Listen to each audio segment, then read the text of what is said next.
ჩვენ რამოდენიმე ვიდეო ჩავწერეთ, სადაც იძახით, რომ აი მიზეზი არის შაქრები და ბევრმა დაგვიწერა, რომ შაქარი არ მაქვს.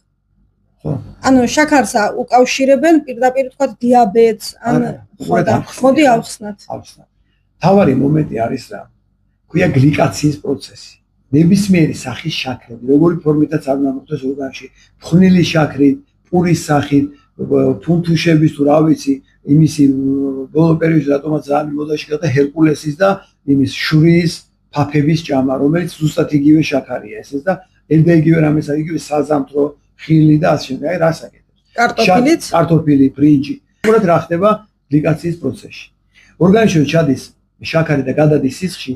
შაქარს ესეთი უნარი აქვს, რომ ეძებს ცილას და ცილებს უერთდება და წარმოქმნება გლიკაციის მოლეკულა. გლიკაციის საბოლოო პროდუქტი, ასე ქვია მეცნიერული ენით. ანუ ცილა შეუერთდება შაქარი, ცილა თავის თვისებას კარგავს ავტომატურად. ხო, ისევებს კარგავს, ცილა თავის ფუნქციას კარგავს, ფუნქციას ვერ ასრულებს. ფუნქციის გარდა წარმოიქმნება ესეთი წებვადი წარმონაქმნი, რომელიც სადაც კი მიეწებება, ესე ვეღარ ააწრობ ისეთია.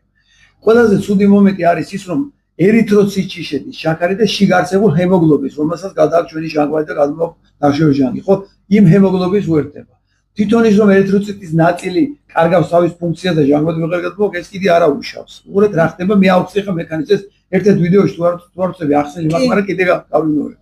ჩვენი კაპილარები საშუალო ზომაში არის 0.4 მიკრონი. ერითროციტი არის 7-ჯერ მასზე დიდი, 3 მიკრონი. ანუ რო წარმოვიდგინოთ, ეს არის 4, ეს არის 30.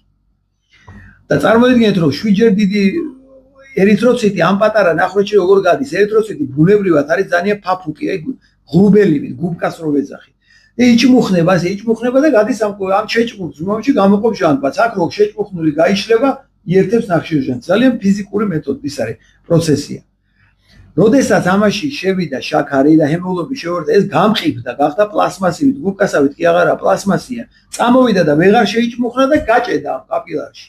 და თქვენი საკუთარი ერითროციტები თრომბების გარეშე თრომბავს თქვენ კაპილარს და ამ კაპილარის კვებაში რაც კი გარეშე მოუჭრედებია, ყველა დაიღუპა ნაწილი მაინც. ანალიზი რო არის გლიკირებული ჰემოგლობინი. გვაჩვენებს აი ამ პროცესის პროცენტულ მაჩვენებელს ხარისხობრივად რამდენია. რაც უფრო მაღალია ეს მაჩვენებელი, მით უფრო მეტი პრობლემა გაქვს. იქ ჯანმოს კი აქვს დადებული ნორმა 5.9-მდე ნორმაა და მე არის ჩემი აზრით ნორმა არის 0, თუმცა არავის არ ეკნება, მაგრამ რაც უფრო ნაკლებია, უფრო უკეთესი. რომ აი ეს ნაკლები ერითროციტი გექნებათ გამყიფებული, რომელიც გაჭედავს სადღაც კაპილარში. და ძალიან ბევრ პრობლემას იწვევს. აღარ რბილდება ეგ ერითროციტი მე. ეს ერითროციტი რა გარბილებს, გლიკაციის მოლეკულა ძალიან ყიფია და თან. არა, საშველი თუ არა. საშველი არის, რომ საშუალოდ 120 დღეში ჩვენი ერითროციტებს ვიცვლით. ყოველ 120 დღეში, ანუ ნაწილს ერითროციტებს ყოველ დღე ვიცვით, მაგრამ ჯამში მთელი ერითროციტები, მთელი ნაკადის ცვლილება ხდება დაახლოებით 4 დღეში, 120 დღეში. და თუ ამ პერიოდში უკვე შეწყვეტავ შაქრებს აღარ მიიღებ და ახალი ერითროციტები წარმოიქმნება, ისინი აქვე ფაფუკები არის, ბილები, ხო? შემდეგ კაპილარებს აღარ დააზიანებს. ეგ სადაც უკვე დააზიანებას ვეღარ უშველებ. იქ თუ რესურსი არის აღდგენის, შეიძლება აღდგეს. და ამიტომ არის, აი თქვა ნეიროპათიები, ხო? ფეხების გაბუჟებები, აი ნეიროპათია, ავტოიმუნური ნეიროპათია, თქვა დიაბეტიკებს რატო აქვთ ინსულინესთან, იმიტომ რომ ზუსტად ამ პრინციპზეა, რომ წვრილს კაპილარებს აზიანებს და ყველაზე მოშორებულ ადგილებში, ფეხის თითებში, ხელებში და ასე შემდეგ. იგივე პრინციპზეა ძალიან ბევრი დაავადება, რომელიც ასეთ მიკროცირკულაციის დარღვევიდან მოდის და მიკროცირკულაცია პატარა კაპილარების გაჭედვა რითია ცუდი, რომ ჩვენ ვერ ვგრძნოთ, ტკივილი არ გვაქვს, პრობლემა უბრალოდ აი გაბუჟება გვაქვს, რომელიც მგონია რომ არაფერია.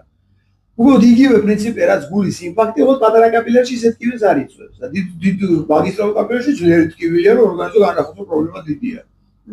ესე იგი მე რომ ერთი კვირა შაქარს არ შევჭამ და მგონია რომ მოგვარდა მეთქი 120 დღე უნდა ლოდინი 120 დღე უნდა მინიმუმ, მაგრამ 120 დღის მერე რომ აიღო და ერთი ჭამა ტორტი შეჭამოთ, იქ ისევ იგივე პროცესი დაიწყება თავიდან. თუ რაღაც ნაწილები ერთოცებს დააზიანებს. ო არ ყოფილა საშველი მაშინ. არ გვინდა იცი ადამიანებს დიეტაზე და ყოფნა და გემრიელობებზე. აი ვარიანტი მე ერთამეს ვიტყვი, რა შეიძლება რა გამოსავალი შეიძლება ნახო.